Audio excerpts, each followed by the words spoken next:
students, welcome to OL Expert. This is your career counseling session and we have bring the topic your career as a waste professional.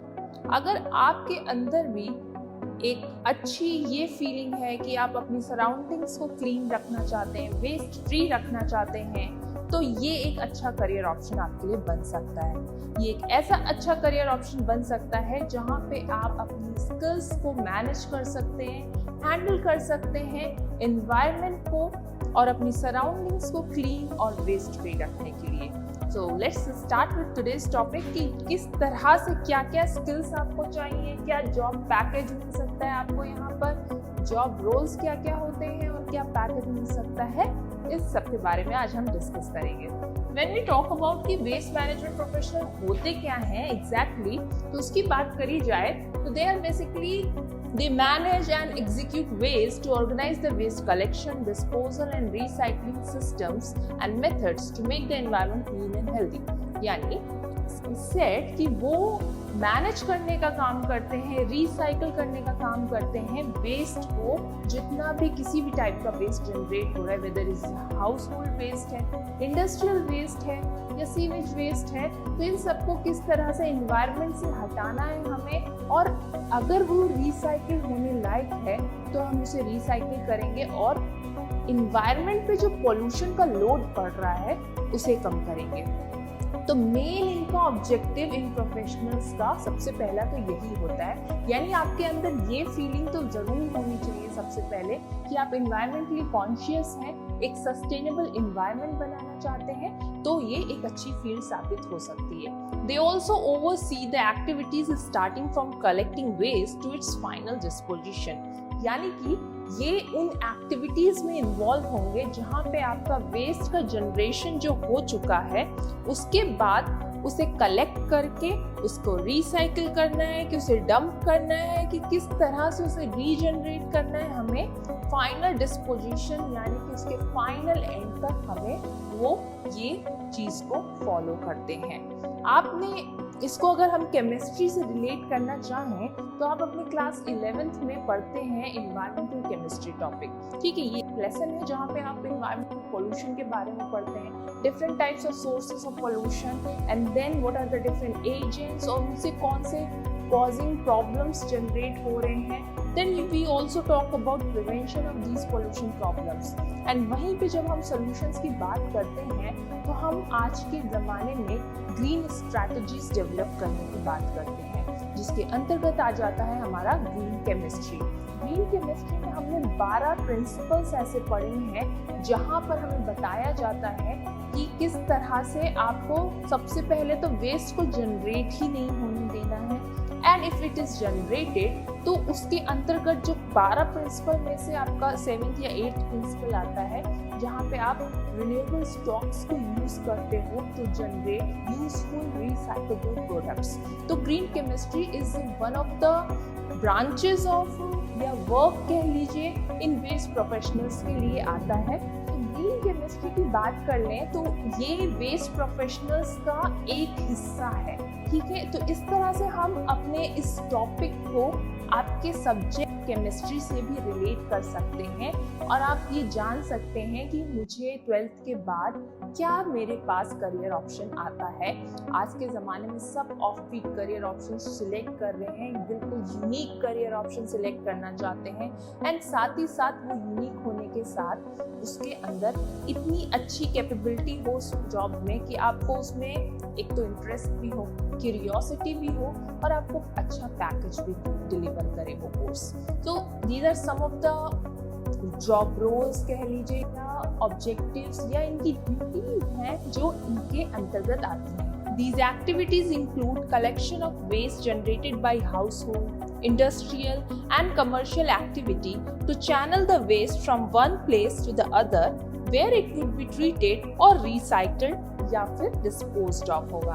As we have discussed कि आपका ये जो waste होगा वो house hold हो सकता है, यानी कि हाउस होल्ड में आपके वेजिटेबल वेस्ट, फ्रूट पील वेस्ट या अदर गार्बेज वेस्ट जो निकलता है एंड डेली लाइफ में हम उसे ऐसे ही डंप कर देते हैं एंड आता है वेस्ट कलेक्टर और उसे लेके चला जाता है। उसके बाद उसका हो क्या रहा है ये हम ज़्यादा जानने की कोशिश कभी नहीं करते हैं। तो जो इन्वायरमेंटली कॉन्शियस होते हैं लोग, वो ये वेस्ट प्रोफेशनल्स होते हैं, और दे try to know about what is happening when this waste is generated and collected and where is it going, whether is it being treated, recycled या ऐसे ही डंप कर दिया जा रहा है कहीं पर भी। फिर इंडस्ट्रियल वेस्ट की बात कर लें तो इतनी सारी इंडस्ट्रीज सेटअप हो रखी हैं, आपकी टेक्सटाइल इंडस्ट्रीज हैं, आपकी paper and pulp industries and various other options are there, display industries हैं हमारी, देन आपके प्रिंटिंग प्रेस की इंडस्ट्रीज हैं। इन सब से भी बहुत सारा वेस्ट मटेरियल जनरेट होता है, एंड बिकॉज आज के ज़माने में तो हमारे पास इतनी अच्छी अच्छी टेक्नोलॉजीज डेवलप हैं, तो हम कुछ भाग कंट्रीब्यूट कर रहे हैं पोल्यूशन के लोड को कम करने के लिए। लेकिन पहले के ज़माने में तो इतना टेक्नोलॉजी एडवांस भी नहीं हुई थी, और वो इतना ज़्यादा पोल्यूशन, ये जो वेस्ट जनरेट होता था रिवर्स में, पॉन्ड्स में, ऐसे ही बहा दिया जाता था। एग्रीकल्चर फील्ड्स में ऐसे ही वेस्ट वाटर जो जनरेट होता था उसे ऐसे ही डंप कर दिया जाता था, जो कि अल्टीमेटली नुकसान किसे पहुंचा रहा है, ह्यूमंस को, एनिमल्स को, जितनी भी आपकी लिविंग क्रिएचर्स हैं अर्थ पर प्रेजेंट हैं, उन्हें नुकसान पहुंचा रहा है। Commercial activities, so these are job roles, duties of a waste professional. When we talk about कि अब क्या क्या करियर, आपका एजुकेशनल पाथवेज आप क्या इन्वॉल्व कर सकते हैं, किस तरह से आपको 12th के बाद 10th के बाद कह लीजिए तो क्या सब्जेक्ट सिलेक्ट करने चाहिए, तो उसमें पहला पाथवे आ जाता है कि 10th में तो आपको सभी जगह पे नॉर्मली हमारे 5 और 6 सब्जेक्ट्स का कॉम्बिनेशन रहता है। Then you in 11th 12th आप उसमें भी आपकी चॉइस है कि आप किस भी स्ट्रीम से अपना 11th 12th कर सकते हैं, वेदर इट इज आर्ट्स हो गया या आपका साइंस स्ट्रीम हो गया या फिर आपका कॉमर्स स्ट्रीम हो गया। तो 10th 12th लेवल पर there is no restriction as such, it is involved in other professional jobs जो होती हैं जहाँ पे रिक्वायर्ड होती है, यहाँ पे ऐसा कोई रिस्ट्रिक्शन नहीं है, ठीक है, किसी भी स्ट्रीम से आप कर सकते हो। देन इसके बाद ग्रेजुएशन लेवल पे भी आपको कोई भी सब्जेक्ट से आप अपना ग्रेजुएशन कर सकते हैं। बैचलर्स कर लिया, देन आपके पास जब आप एक बार ग्रेजुएशन कर लेते हो, then you are around 20 years old हैं आप लगभग, तो उस केस में आप इतने नॉलेजेबल हो जाते हो कि देन आज के ज़माने में तो कई जगह पर आपको इंटर्नशिप्स प्रोवाइड कराई जा रही हैं, and some are offering paid internships, some are offering your unpaid internships। लेकिन पेड और अनपेड से सबसे पहले हमें ये ना सोचकर हमें ये सोचना चाहिए कि इस लेवल पर आपको कितना कुछ सीखने को मिल सकता है। तो वहाँ पे आप एज अ इंटर्न या वॉलंटियर कर सकते हैं। वेस्ट मैनेजमेंट ऑर्गेनाइजेशंस जो होती हैं उनको कांटेक्ट करके, कई सारी प्राइवेट ऑर्गेनाइजेशंस हैं, then we have government projects भी बहुत सारे चल रहे हैं जिनके थ्रू आप कर सकते हो, एज अ इंटर्न या वॉलंटियर कर सकते हैं। देन इसके बाद या तो आप वेस्ट मैनेजमेंट प्रोफेशनल कोर्स कर सकते हैं। सेकेंड पाथवे की बात कर ली जाए, कौन सा एजुकेशनल पाथवे हमें अपनाना है, तो बैचलर्स तक तो as it is same only. Then you can go for PG diploma या certificate course in waste management या solid waste management, biomedical waste management या इसी से मिलती जुलती सिमिलर फील्ड हो सकती है। उसके बाद आपके पास ऑप्शन है कि you will volunteer, as an intern आप वॉलंटियर कर सकते हो वेस्ट मैनेजमेंट ऑर्गेनाइजेशंस में, गवर्नमेंट जॉब्स में, then you can become a waste management professional after this. Third pathway देख लेते हैं। थर्ड पाथवे में भी आपके पास ग्रेजुएशन लेवल पर आपके पास बैचलर्स डिग्री किसी भी सब्जेक्ट में चल सकती है। Then you can go for MBA यानी कि मास्टर्स, PG लेवल पे आपके पास मास्टर्स प्रोग्राम कर सकते हो business administration in waste management या post graduation solid waste management में या इसी से मिलती जुलती जो सिमिलर फील्ड है उसमें आप कर सकते हैं। Then you can work as an organisation में वर्क करिए, आपके पास डिग्री आ गई है and you will become a waste management professional. इसी के साथ साथ और भी हमारे पास पाथवेज हैं जिसमें आपको ये डिफरेंट पाथवेज देखकर आप अपनी सुविधा के अनुसार देख सकते हैं कि मुझे कहाँ पे जाना है। Then you can go for masters degree in waste management, PhD कर सकते हैं आप, ये higher level of degree course हो जाएगा आपके लिए। इसके बाद आपको वर्क, आपको एक तो सबसे पहले if you are highly educated in a particular degree तो उसके बाद आपके पास प्रमोशनल चांसेस बहुत सारे हो जाते हैं। आप अगर किसी भी इंस्टीट्यूट या ऑर्गेनाइजेशन से जुड़ते हैं तो वहाँ पे आपके पास रिसर्च प्रोफाइल आ जाएगी 1-2 साल की, then you will be known as a waste management professional. इसके बाद अब बात कर लेते हैं कि कौन कौन से पॉपुलर कोर्सेज हैं। ठीक है, अभी कुछ तो हमने बात करी कि आप जैसे MBA कर सकते हो, PG डिप्लोमा कोर्स कर सकते हो, यानी कि डिप्लोमा कोर्स है, सर्टिफिकेट कोर्स है and you have masters course also available जो यहाँ पे ये डिग्रीज प्रोवाइड करता है। साथ ही साथ और देख लो कि BSc waste and resource management में आप कर सकते हो, BSc air pollution management and control में कर सकते हो।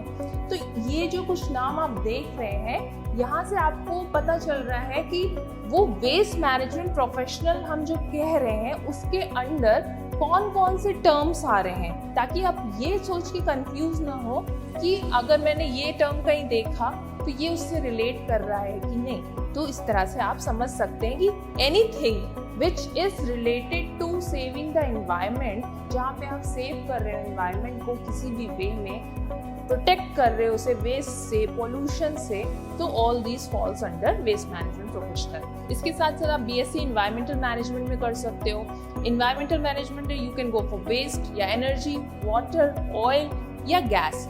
डिफरेंट ऑप्शंस है, डिफरेंट सेक्टर्स हैं, इसमें भी आप किस टाइप का वेस्ट को हटाना चाह रहे हैं या उसके ऊपर काम कर रहे हैं। मतलब बीएससी इन्वायरमेंटल पोल्यूशन कंट्रोल में कर सकते हो, MSc waste and resource management में कर सकते हैं। इसी के साथ साथ आपके पास और अदर कोर्सेज में एमएससी लेवल पे air pollution management and control है, MSc institution profile for Glasgow Caledonian university, ये फॉरेन यूनिवर्सिटी हमारे पास यहाँ पे आ गई। देन मास्टर्स प्रोग्राम आप कर सकते हो environmental management, same as we seen in BSc course also, and MSc environmental pollution control में। तो ये हमारे पास कुछ पॉपुलर कोर्सेज हैं। Let us now talk about कि कौन से अब हमारे पास शॉर्ट टर्म कोर्सेज अवेलेबल हैं। एज वो तो हमने देखे बैचलर्स और मास्टर्स के कोर्सेज थे। शॉर्ट टर्म कोर्सेज यानी diploma course 3 month 6 month course जो होते हैं, सर्टिफिकेट कोर्सेज, तो उसमें हमारे पास है इंडिया में कि बायोमेडिकल वेस्ट मैनेजमेंट कोर्स आप कर सकते हो। ये एक 2 डे प्रोग्राम है which will help you in learn everything about processing and managing the biomedical मतलब जो हॉस्पिटल से वेस्ट जनरेट होता है हमारे पास वो आ जाते हैं, industrial, chemical and infectious waste जो होते हैं उनके बारे में पूरी जानकारी आपको ये 2 दिन का प्रोग्राम ये जो चलता है, कहाँ चलता है, इट इज रन बाय और conducted by IIWM, that is Indian Institute of water management. ये उड़ीसा में आपके लोकेटेड है जो चलाता है एंड इसकी फीस है लगभग 11,800 रुपये। तो इसके थ्रू आपको ये एक अच्छा खासा कोर्स है, रिकॉग्नाइज्ड कोर्स है जिसके थ्रू आप इसमें एंटर कर सकते हैं। इसके अलावा बात करें तो हमारे पास यहाँ पर आ जाता है e waste management course, which is a 4-week elective programme and the aim is to understand the effects of electronic waste. Electronic waste में जैसे मोबाइल्स की बैटरीज जो होती हैं, एक बार डिस्चार्ज हो गई, जो अब रीयूजेबल नहीं रह गई हैं बिल्कुल, वो भी ऐसे ही डंप कर दिए जाते हैं। ट्रांजिस्टर्स होते हैं, IC डिवाइसेस होते हैं, ये सब भी हम लोग इसी तरह जाने अनजाने डंप कर देते हैं एनवायरनमेंट में, जो कि हेवी मेटल्स रिलीज करता है। धीरे धीरे वो जो डिग्रेड हो रहा है under the exposure of air, water, moisture जो है डिफरेंट टाइप्स के, तो उनके कांटेक्ट में आने पर वो अपने जिन मटेरियल से बने हैं वो उसमें धीरे धीरे घुलना शुरू हो जाते हैं। और घुल के वो जाते कहाँ हैं, बिकॉज वो बिल्कुल डिग्रेड तो होते नहीं हैं, तो उनके अंदर क्या हुआ, वो ऐसे ही इन्वायरमेंट में पड़े रहेंगे तो वो धीरे धीरे टॉक्सिक सब्सटेंसेस रिलीज करेंगे। तो ये भी एक तरह का हमारा वेस्ट है जिसे ई वेस्ट या फुल फॉर्म में इलेक्ट्रॉनिक वेस्ट कहा जाता है। ये जो कोर्स है it is off free of cost, but if you wish to get a certificate, अगर आपको सर्टिफिकेट चाहिए इस कोर्स में तो 1000 रुपये का रजिस्ट्रेशन करा के आप ये कोर्स कर सकते हो। IIWM से ही वहाँ से है ये। इसके अलावा हमारे पास और भी कोर्सेज अवेलेबल होते हैं, जैसे कि recycling and waste management course आप कर सकते हो। तो ये भी एक फ्री कोर्स है वेस्ट मैनेजमेंट में, जहाँ पर आपको इन्वायरमेंटल वेस्ट को किस तरह से रिसाइकिल और मैनेज करना है इसके बारे में जानकारी बताई जाएगी। सॉलिड वेस्ट मैनेजमेंट कोर्स होता है, जैसे सीवेज ट्रीटमेंट प्लांट्स होते हैं हमारे, तो वो भी इस तरह इसके अंदर आ जाते हैं। तो यहाँ पे ये 15 वीक का कोर्स होता है। अब यहाँ भी बात कर लेते हैं कि कौन कौन से हमारे पास वर्ल्ड में यूनिवर्सिटीज अवेलेबल हैं जहाँ से आप ये कोर्स कर सकते हैं। These are some of the important universities जहाँ से हम ये कोर्स कर सकते हैं, जैसे ग्लासगो कैलेडोनियन यूनिवर्सिटी हमारे पास, यूनिवर्सिटी ऑफ नॉर्थहैम्पटन है, यूनिवर्सिटी ऑफ बर्मिंघम है हमारे पास, किंगस्टन यूनिवर्सिटी है, GCU लंदन यूनिवर्सिटी है, यूनिवर्सिटी ऑफ एसेक्स है, सिंघुआ यूनिवर्सिटी है, यूनिवर्सिटी ऑफ वेस्टमिंस्टर है, Glasgow Caledonian University as it is already written. तो आप इन पे जाकर सर्च कर सकते हैं क्या कोर्स फी है, कितने ड्यूरेशन का कोर्स होता है, whether they are offering certificate course या बैचलर्स कोर्स, मास्टर्स कोर्स, तो आप आसानी से सर्च कर सकते हो।